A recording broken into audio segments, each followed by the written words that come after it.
As the troopers investigated what had happened to Fox, all of their comlinks flashed into life and they were being requested to convene in the main hangar. Commander Cody knew this was a coded message for punishment, so taking one last look at Fox, he walked away. The disappearance of Cody went largely unnoticed, as the other troopers were tending to their wounds with their punishment, and the former clone commander began to trudge through Coruscant, searching for a purpose without the orders of a soldier. The clone soon found himself in a bar, and as he sampled the notorious Kowakian rum, something caught his eye on the holoscreen. The Empire had formulated a list of wanted fugitives, and this was something Cody had not paid much attention to, but his weary eyes lit up when he heard the name Obi-Wan Kenobi. The clone was convinced that Obi-Wan had died on Utapau, having personally issued the order for him to be blasted into the chasm, but this news revitalized Cody to find his old general. After leaving the bar, Cody decided to first find Rex, as he knew the Jedi Master would have covered all of his tracks, and he headed for the Imperial Senate building. Cody had known that Rex had been trying to rescue Padme Amidala thanks to Palpatine's public humiliation of Vader, and now he was searching for the one senator he hoped would help him. In the aftermath of the senatorial arrests, Chandrilan's Senator Mon Mothma had openly declared her support to the Empire, but Cody knew she was opposing the Emperor from her movement at the end of the war. So it was an initially suspicious Mon Mothma who allowed Cody into her office after his weapons were relinquished, and hearing of his defection, she diverted him to the world of Seleucami. When Cody boarded an outdated new class attack shuttle, he remembered his time in the Clone War on the planet, and Rex living in the home of Cut Lawquane. As Cody descended onto Seleucami, the former clone was not surprised by the high level of security, but Cody was aware of all of the procedures, and had taken precautions to cover every potential obstacle. Though the planet had suffered from the scars of war, Cody knew exactly where Cut's home was located, but when he approached the field surrounding the Lawquane's home, he found a DC-17 hand blaster between his eyes. Cody had not noticed the sensors on the perimeter fencing, which were added since their previous visit, and Rex glared at Cody, preparing to defend the Lawquanes. As he had done in Mon Mothma's office, Cody dropped his weapons and told Rex he was not working for the Empire. With a blaster in his back, Cody is ushered towards the Lawquane's home, where Cut was quicker to welcome Cody.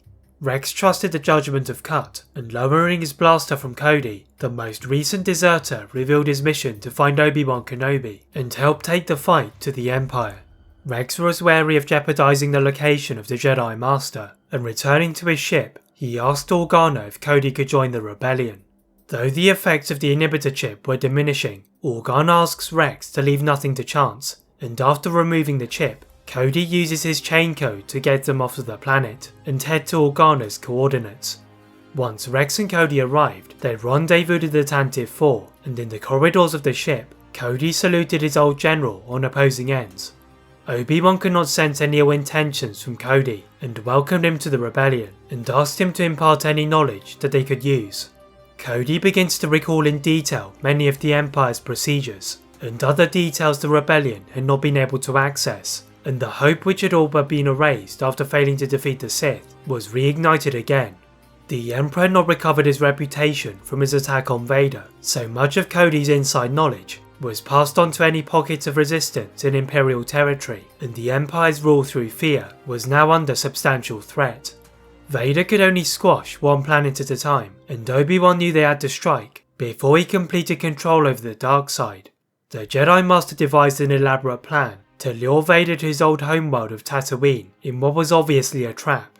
Though the Hutt cartel had significant control in the Outer Rim, the remaining separatist hideouts and other economic factors were a massive draw to the Empire.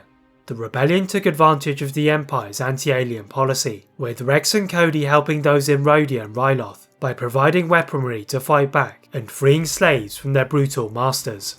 Aboard an Imperial-class Star Destroyer, Will of Tarkin had just completed a check of the progress of Project Stardust when he received an interesting transmission from the Outer Rim.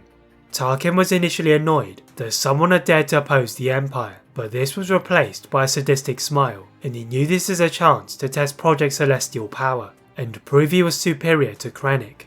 Allowing for Krennic to take charge of the operation, the Imperial officer was eager to use the crime-ridden Outer Rim to gather resources for the Death Star project, but also to secretly gain the upper hand on the other officers by proving he could stabilize Imperial control in the region.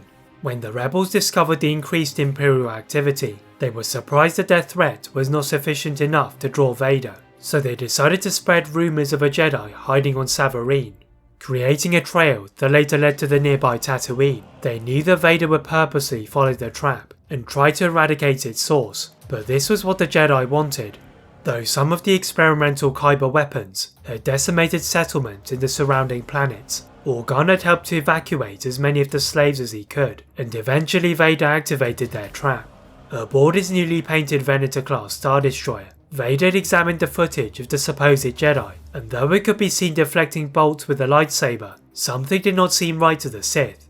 Nevertheless, he now felt equipped to deal with such a threat, with his new and increasing powers, and with his fleet hovering above the Tatooine system, Vader descended to the planet in his Actis-class Interceptor. The trail left by the Jedi led Vader to the spaceport of Mos Eisley, and after dismissing the need for extra security, he instead asked for the area to be scanned for a hooded Jedi. Unknown to the Sith, the rebels had positioned spies on top of the walls of the settlement, and had reported Vader's arrival and search out to the Jedi. At the Jedi's hidden base, Obi-Wan prepared himself in his quarters through meditation, and having had time to digest that Anakin had been replaced by Vader, he was ready to eliminate the threat.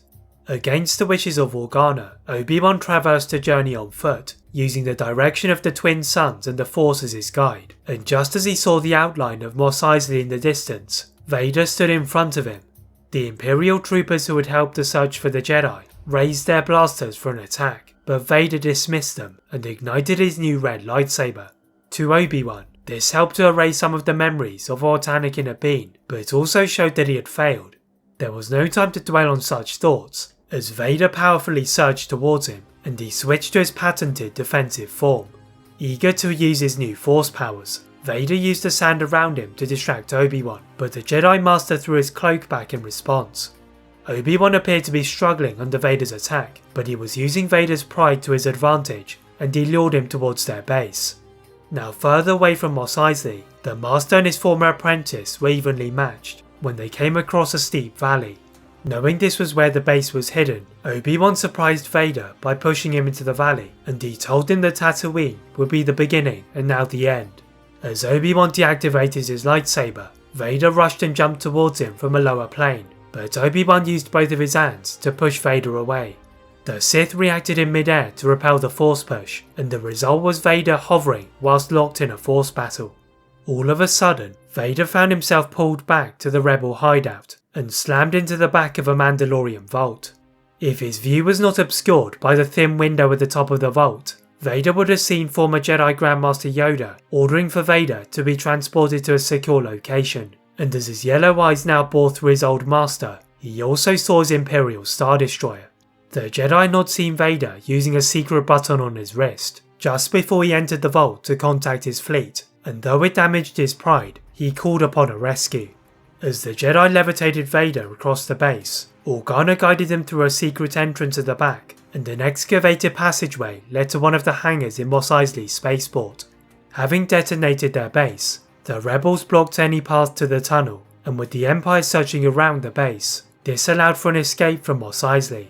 As Vader was moved to a prison block above Alderaan, the Jedi knew they couldn't celebrate the victory, and that the Emperor would soon return to reclaim his apprentice. But for Organa, the capture of Vader was a massive boost for the growing rebellion, and as word spread of his success, the galaxy was starting to gain hope that the reign of tyranny would end.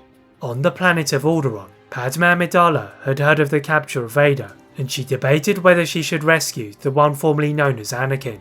As she looked at her children with Breha Organa, she confirmed what she decided on Mustafar, and Luke and Leia were now a priority, and one day they would restore peace to the galaxy.